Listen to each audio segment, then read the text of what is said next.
বাবার প্রেমে গাও গান, জ্ঞান রত্ন নাও তুলে, দুঃখ সব যাও ভুলে, এসো করি মন্থন, ছিড়বে মায়ার বন্ধন। ওম শান্তি। প্রিয় রুহানি ভাই বোনেরা, আজ ৪ মার্চ ২০২৬-এর মধুর মুরলী মন্থনে আপনাদের অনেক অনেক স্বাগত। ওম শান্তি। আজ বাবা আমাদের অন্তরে তৃষ্ণা মিটিয়েছেন। বর্তমান সময়ের প্রেক্ষাপটে বাবার প্রতিটি মহাবাক্য যেন এক একটি গভীর রহস্যের উন্মোচন। আজ মুরলীতে এমন একটি কথা বলা হয়েছে যা আসলে আমাদের প্রতিদিনের চিন্তাধারার একেবারে মূল ভিত্তি। এটা তো শুধু একটা লাইন নয়, এটা বাবার চূড়ান্ত সত্য বচন। বাবা বলেছেন, মিষ্টি বাচ্চারা, তোমাদের ধান্দা হলো মানুষকে সজাগ করা, রাস্তা বলে দেওয়া। যত তোমরা দেহি অভিমানী হয়ে বাবার পরিচয় শোনাবে, ততই কল্যাণ হবে। এই মহাবাক্যের গভীরে প্রবেশ করলে একটা অদ্ভুত বিষয় উপলব্ধি করা যায়। বাবা এখানে ধান্ধা বা ব্যবসার মতো একটা খুব সাধারণ লৌকিক শব্দ ব্যবহার করেছেন। মানে একজন সাধারণ ব্যবসায়ী যেমন দিন-রাত ২৪ ঘণ্টা শুধু তার ব্যবসার লাভ ক্ষতি নিয়েই ভাবে, অন্য কোনো দিকে তার মন থাকে না, ঠিক তেমনি ঈশ্বরীয় সেবাকে আমাদের একমাত্র চিন্তার বিষয় হিসেবে নিতে বলা হয়েছে।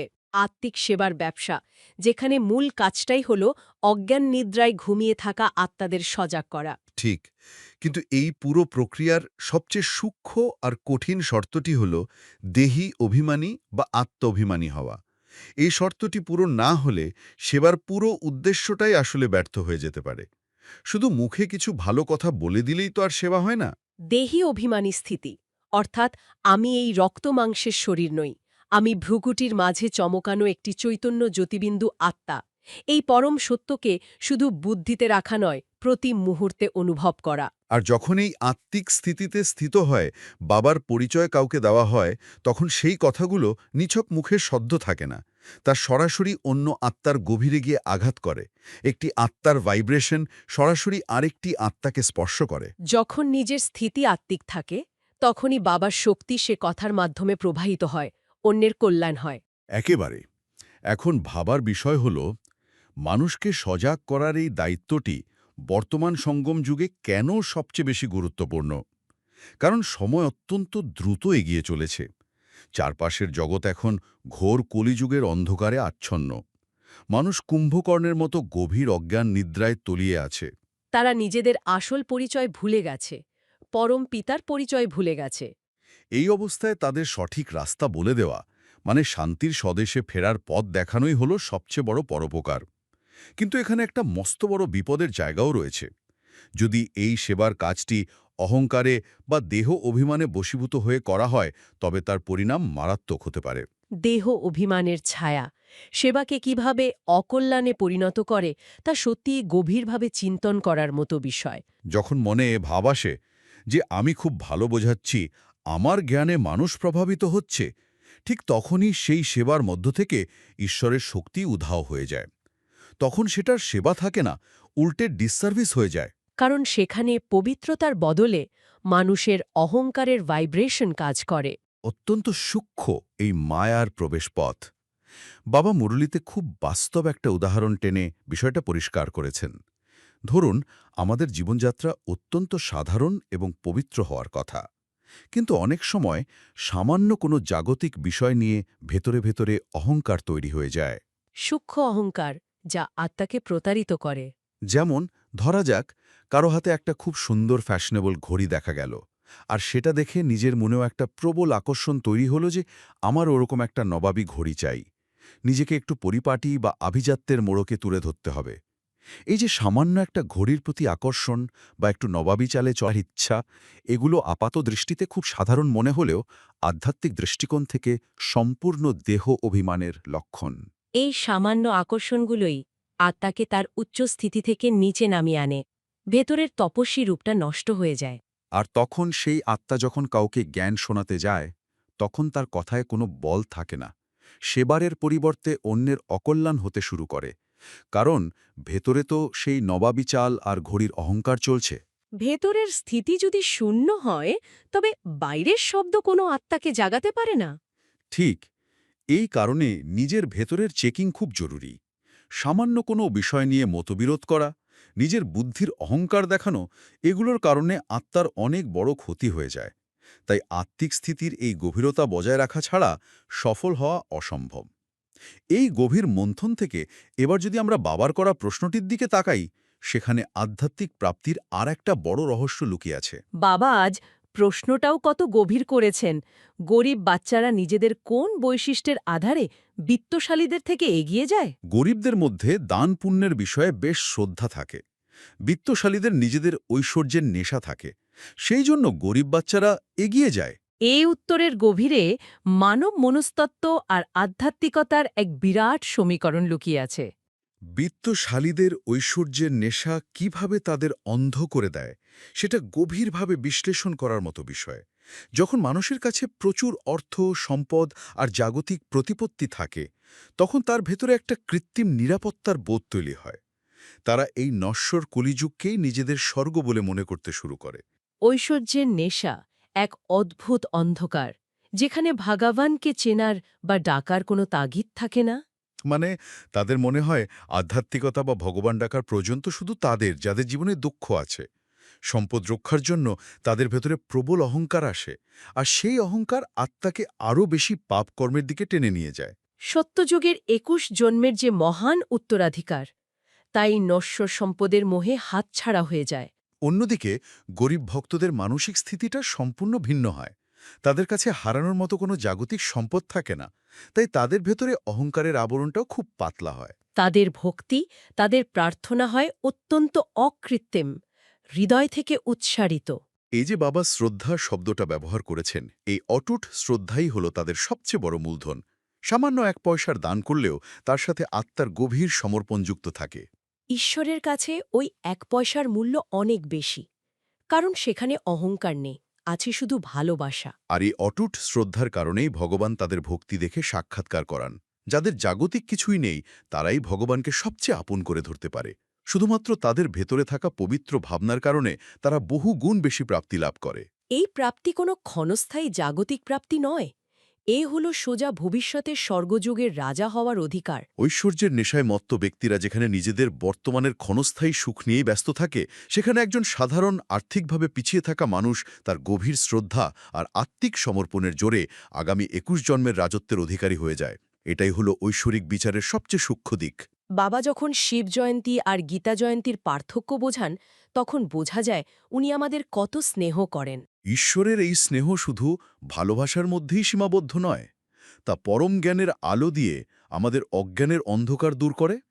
শিব জয়ন্তী এবং গীতা জয়ন্তীর এই যে কালানুক্রমিক বা ক্রোনোলজিক্যাল রহস্য, এটা খুব লজিক্যাল একটা বিষয়।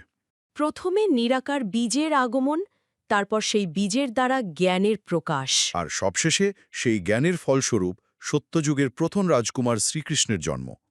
এই অকাট্য যুক্তিটা সাধারণ মানুষ একেবারে ভুলে গেছে। ভক্তির মার্গে বছরের পর বছর ধরে উৎসব পালন হচ্ছে, কিন্তু সঠিক ক্রমটা কেউ জানে না। অনেকেই মনে করেন যে শ্রীকৃষ্ণ স্বয়ং গীতার জ্ঞান দিয়েছেন। কিন্তু একটু গভীরভাবে চিন্তা করলেই এই ধারণার অসারতা ধরা পড়ে। গীতার জ্ঞানের মূল উদ্দেশ্য কি? পতিত বা অপবিত্র আত্মাদের পবিত্র করা, অধর্মের বিনাশ করে সুখের রাজ্য স্থাপন করা। এখন ভাবার বিষয় হল, শিশু কৃষ্ণ বা সত্যযুগের রাজকুমার কৃষ্ণের পক্ষে কি এই জ্ঞান দেওয়া সম্ভব?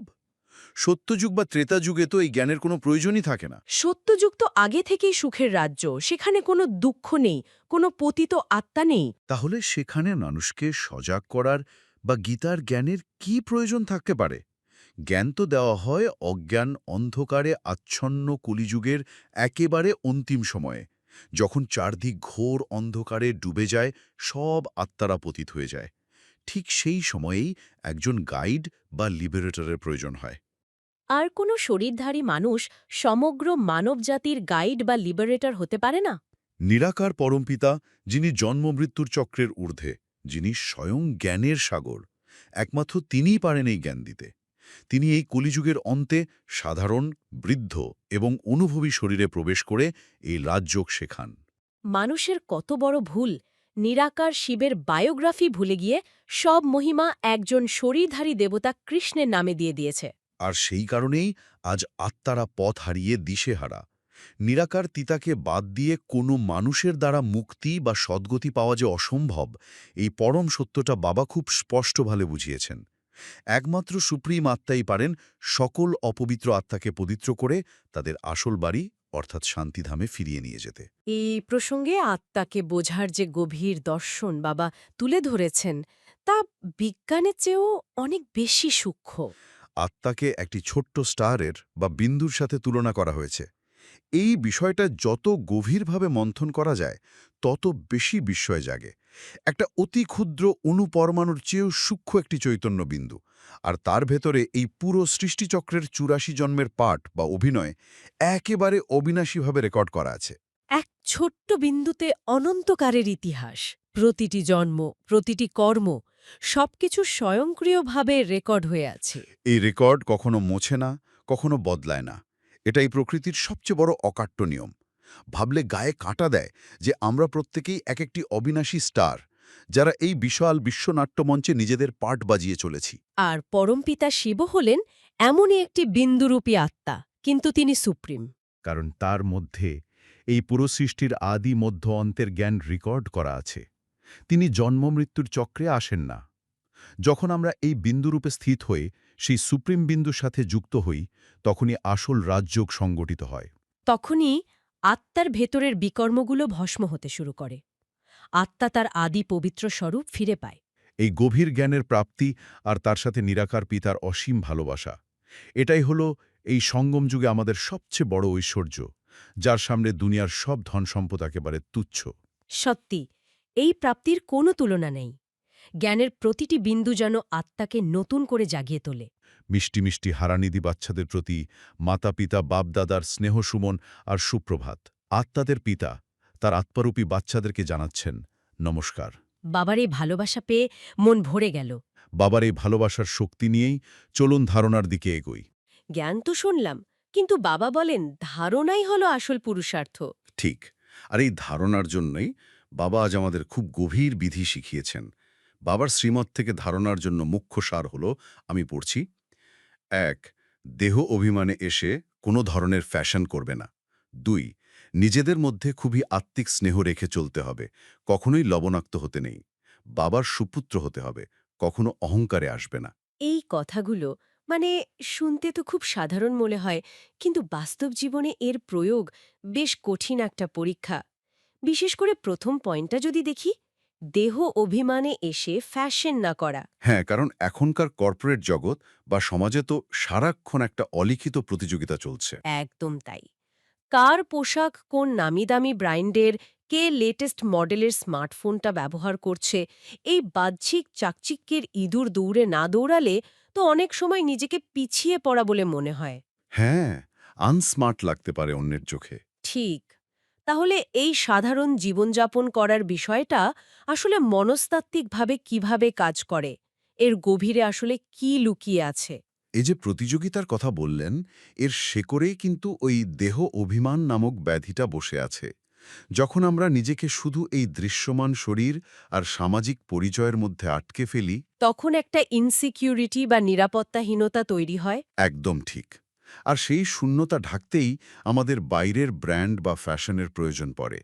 মনে হয় এগুলো না থাকলে সমাজে আমার কোনো দামই থাকবে না।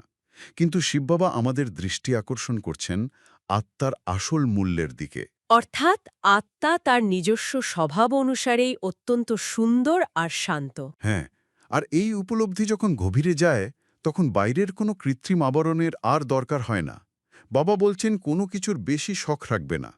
এই শখ বা অতিরিক্ত জাগতিক আকাঙ্ক্ষা হলো একটা মরীচিকা, যার পেছনে ছুটলে আমাদের আধ্যাত্মিক শক্তি আর সময়ের অপচয় ছাড়া আর কিছুই হয় না।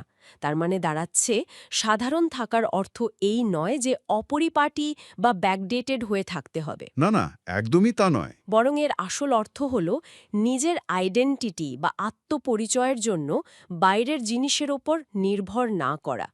কিন্তু আমার একটা প্রশ্ন আছে, যখন চারপাশের সবাই ওই বস্তুবাদী দৌড়েই মত্ত, তখন নিজেকে এর থেকে মুক্ত রাখা যায় কিভাবে? অফিসে হয়তো কেউ লেটেস্ট গাড়ি কিনেছে। তা নিয়ে সারাদিন আলোচনা হচ্ছে। হ্যাঁ, তো সেখানে নিজেকে গুটিয়ে না রেখেও কিভাবে আমরা নির্লিপ্ত থাকতে পারি? এই নির্লিপ্ততাটা আসে অন্তর্মুখী হওয়ার অভ্যাসের মাধ্যমে।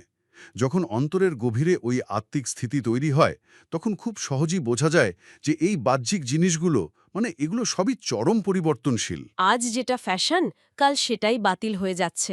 ঠিক, এই ক্ষণস্থায়ী জিনিসের ওপর নির্ভর করে যে সুখ আসে, সেটাও তো খুব ঠুনকো।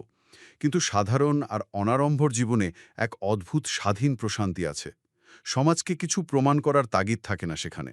নিজের ভেতরটা যেমন স্বচ্ছ, বাইরের আচরণও ঠিক তেমনই সহজ হয়ে যায়। হ্যাঁ, কোনো দ্বৈত সত্তা থাকে না।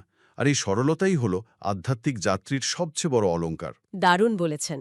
এই স্বচ্ছতা আর সরলতার প্রসঙ্গের সাথেই মনে হচ্ছে দ্বিতীয় পয়েন্টটা খুব গভীরভাবে যুক্ত।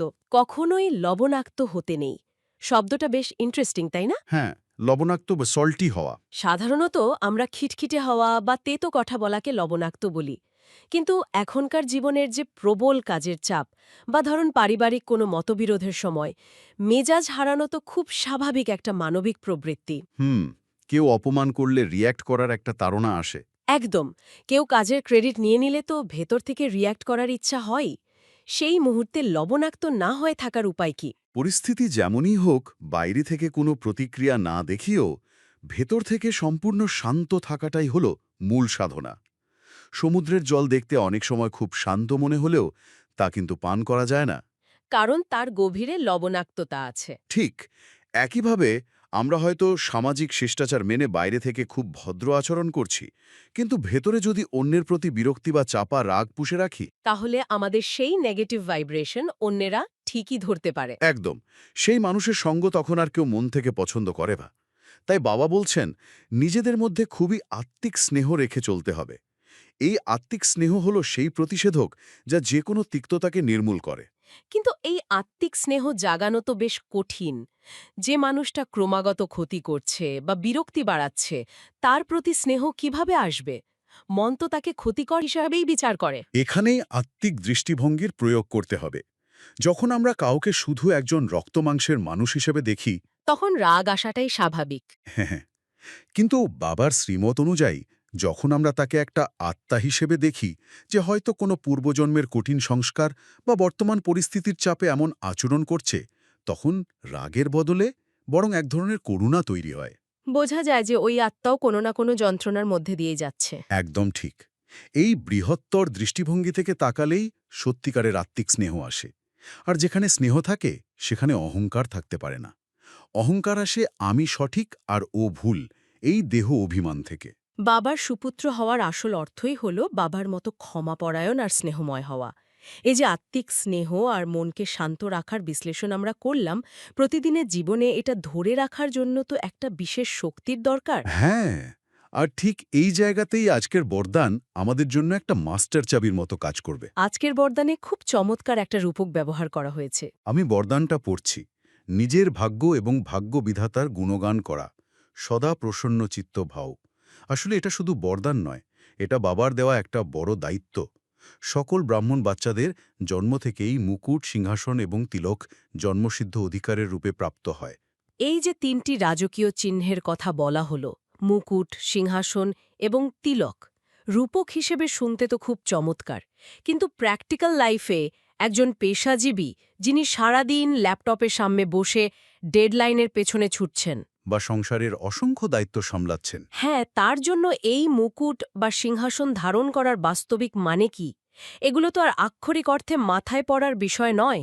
আক্ষরিক অর্থে না হলেও মানসিক স্তরে এগুলো ভীষণ শক্তিশালী হাতিয়ার।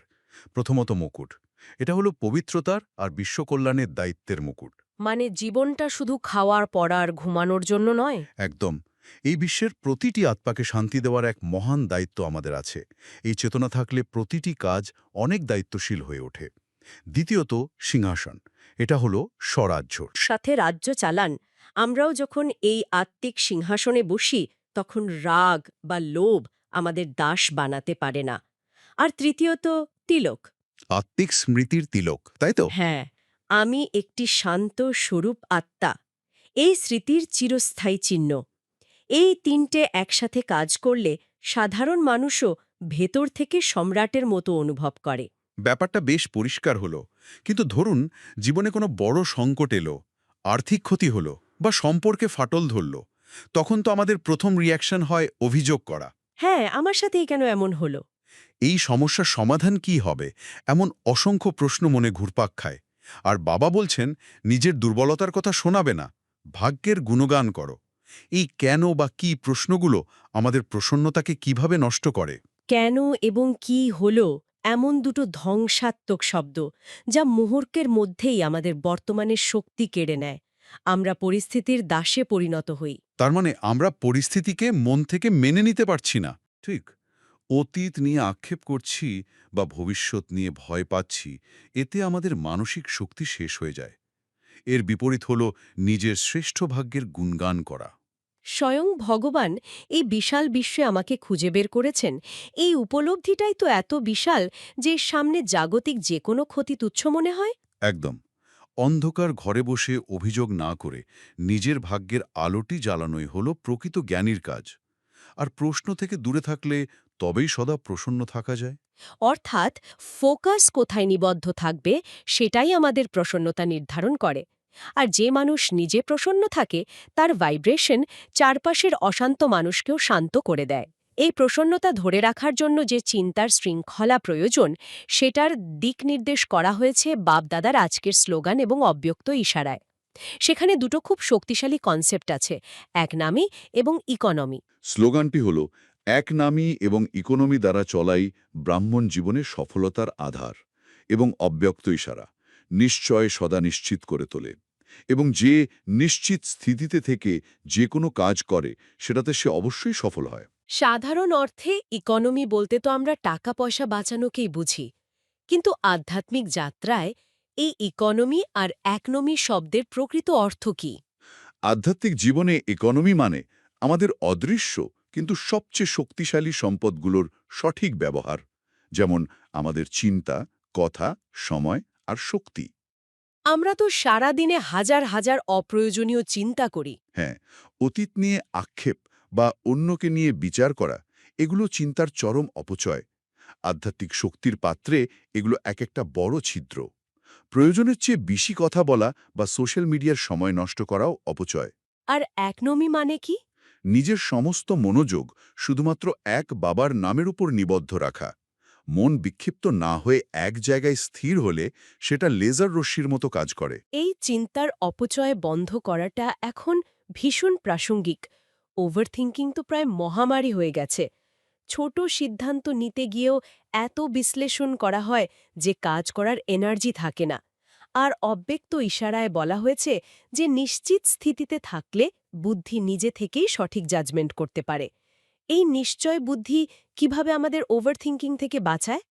ওভারথিঙ্কিংয়ের জন্ম হয় সংশয় বা ভয় থেকে। কিন্তু বাবার শ্রীমত অনুযায়ী যখন পরমপিতার উপর সম্পূর্ণ নিশ্চয় থাকে, যখন আমরা জানি যে ভগবান সব সময় আমার সাথী, তখন মনে কোনো অমূলক ভয় থাকে না। এই ভয়হীন অবস্থাই হল নিশ্চিত স্থিতি। মন শান্ত থাকলে বুদ্ধির ওপর ভয়ের মেঘ থাকে না।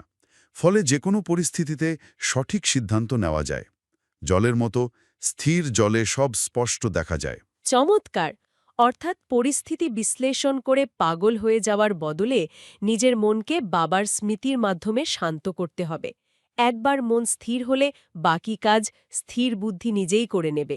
এই কথাগুলো সত্যি দৃষ্টিভঙ্গি পাল্টে দেয়। একদম ঠিক বলেছেন। তো আজ বাবা আমাদের অজ্ঞানের ঘুম থেকে মানুষকে সজাগ করার স্মৃতি দেওয়ালেন এবং শেষে ভাগ্যবিধাতার গুণগান করে সদা প্রসন্নচিত্ত থাকার বরদান দিয়ে বিদায় নিলেন। হ্যাঁ, আসুন এই গভীর উপলব্ধি নিয়েই আমরা বাবার কাছে মনটাকে নিয়ে যাই। আসুন, মনকে ধীরে ধীরে শান্ত করুন। চারপাশের সমস্ত চিন্তা, সমস্ত জাগতিক দায়িত্ব এবং পরিচয় কিছুক্ষণের জন্য একপাশে সরিয়ে রাখুন। এবার নিজের দৃষ্টিকে কেন্দ্রীভূত করুন দুই ভ্রুর মাঝখানে। গভীরভাবে অনুভব করুন, আমি এক চৈতন্য জ্যোতি, একটি অতি সূক্ষ্ম উজ্জ্বল বিন্দু। আমি সম্পূর্ণ শান্ত। আমি এক পবিত্র আত্মা। এবার নিজের মনের দৃষ্টিতে অনুভব করুন সেই পরমপিতা পরমাত্মাকে, বিন্দুরূপী শিব বাবা, যিনি অনন্ত শান্তি এবং শক্তির একমাত্র উৎস। তার থেকে এক দিব্য সোনালী আলো সরাসরি আমার উপর এসে পড়ছে। এই পবিত্র আলো আমার ভেতরের সমস্ত নেতিবাচকতা, সমস্ত দুর্বলতা, সমস্ত ভয় ধীরে ধীরে ধুয়ে মুছে পরিষ্কার করে দিচ্ছে। আমি বাবার অসীম স্নেহে পরিপূর্ণ হচ্ছি। আমার মন এক অদ্ভুত আনন্দে এবং প্রসন্নতায় ভরে উঠছে। আমি অনুভব করছি সেই মুকুট, সিংহাসন আর তিলকের রাজকীয় স্থিতি। আমি এক অত্যন্ত ভাগ্যবান আত্মা। আমার আর কোনো অপূর্ণতা নেই। আমি সম্পূর্ণ প্রসন্ন এবং শান্ত। আসুন বাবার সামনে প্রতিজ্ঞা করি, আমি সদা নিজের শ্রেষ্ঠ ভাগ্যের গুণগান করে প্রসন্নচিত্ত থাকব। কমেন্টে লিখুন প্রসন্নচিত্ত আত্মা। ওম শান্তি। ওম শান্তি।